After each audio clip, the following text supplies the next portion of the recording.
Tonight, First Contact, exclusive footage of Burma's devastated Irrawaddy Delta as at last villagers get some aid. And you can see some dead body floating here. We speak with a young missionary who arrived in Australia just this morning, straight to the disaster area. It's heartbreaking, but it's made me motivated to do everything that I can to help.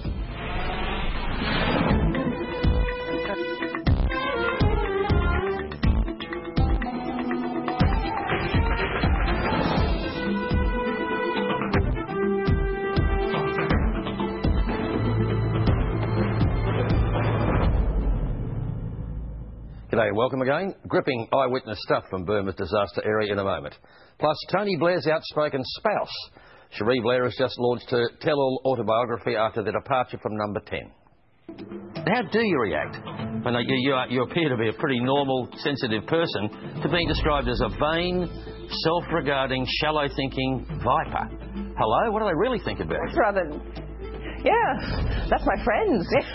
No, it's true. Look, I'm only human, and therefore I tend not to read the ones that are really bad. And a side of beautiful Paris you probably haven't seen. Those ugly ghettos that went up in flames 3 years ago, then again last year, and the locals are saying it could happen again. We have rights, and we want our rights. I am French, okay, and I want to have my rights. It's almost a month now since Cyclone Nargis ripped into Burma. Today we read that more than 130,000 are dead or missing and counting. We've all watched, of course, disgusted, as the country's military rulers have pussyfooted about opening their borders to international aid. Only yesterday were UNICEF finally allowed in, joining a small team of religious groups already working in the devastated areas. Well, earlier today, Karenna Laklem, an Australian from a Christian group, Asian Tribal Ministries, flew into Sydney with some remarkable footage from the hardest hit region, the Irrawaddy Delta. And a warning, there are graphic images in her material. Karenna, you're looking pretty tired. Yes, I am. You've been through a terrible few weeks. You've arrived back here in Australia only this morning. Yes. And you've seen probably the worst there is to see of what's been happening in Burma, the death and destruction. Yes. It's a silly question, I know, but how are you feeling? Traumatised, shell-shocked, or what, having seen what you saw? It's heartbreaking, but it's made me motivated to do everything that I can to help. How long did you spend there on this occasion, this last trip? On this occasion, 1 week. 1 week? Yes. That was probably enough almost yes, to see how definitely. bad things were. So you're part of this organisation which has been actually working in the area of Burma and Thailand for some time, though. Yes, I have. So it would appear, and we're going to have a look at the footage that you've got in a moment, it would appear that you've got pretty reasonable access. You're able to move around a lot, whereas international agencies weren't able to.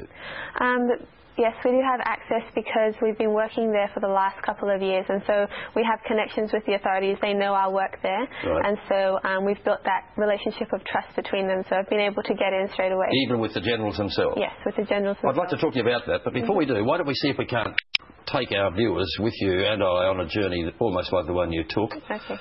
Let's start with this footage we've got here. Where are you there? We are in the town of Nyamnya, which is halfway to the port of Laputa, which is where the aid is reaching up to. Right, so this is how far from Rangoon? This is about 5-6 hours drive. Right. So this is actually the centre of the devastation, or are you still only on the edge of it? We're on the edge of it, but the devastation reaches right down from the most southern point right up to Rangoon.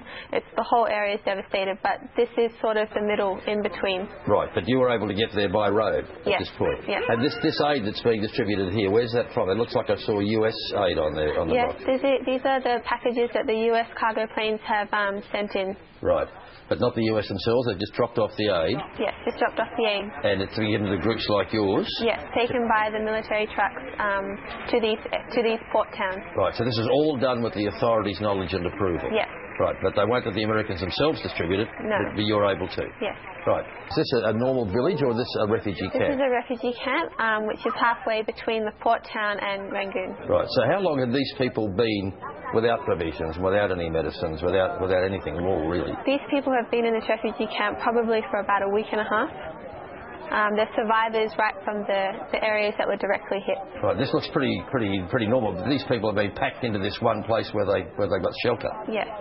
So they're after food, they're after shelter, they're after medicines, all of everything in fact. Yes, everything, and not just for short term but for long term, for at least 6 months, and then after that more as well to help resettle them. Right, they'd be looking forward to this food. Yes. Because I would imagine that because of the devastation and then the death, yes, and all that went with that, the contamination, there was no food around that they could have got for themselves. Yeah, there was nothing. That lady that I was talking to, she told me about how when the water started to rise in their village, her husband, who was paralysed from the hip down, and her were trapped, but their son, who was fit and strong, saved his parents, taking them to a safe shelter area. And then as the water was continuing to rise, he kept going out to save different people and bringing them to that shelter, but in the end the water was just too strong and swept him away. But the people that he saved, they all survived. That's a paradox, isn't it? Yes. These refugee camps always look a bit cute, don't they? But in fact these people's homes have been destroyed, I imagine. This is the things that they had there, that is all they have.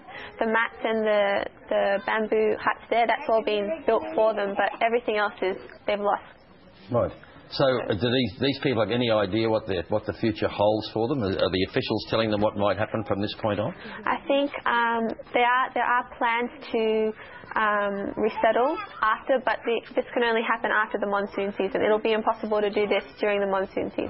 Right. No sign of the Burmese military around at any stage of these pictures, at least. Not these ones, but they have been going around to visit the devastated areas. Right. So this, of course, is one example. There's probably lots of these sort of camps all over that area. Yeah, all over. So this is where you're able to pick up a boat? Yeah, this is the Port Laputa. This is the on mainland. Right. Yep, the last town on mainland. And as you say, the only way of getting from this point to where, and we still have no idea how many people have been affected. That's right. I mean, 130,000 is today's figure. Yeah. Of the number of people we think are dead or missing. But we still have no idea beyond this point. Yeah. How many other, probably hundreds of thousands, do you think it might? Well, it said that there were over 100,000 missing, so we don't know how many of them have survived. Right.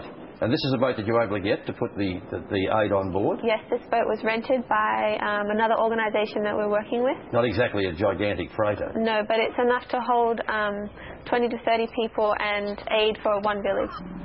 Heading off now into the actual estuary, into the actual delta. Yes. And there's a sign of things that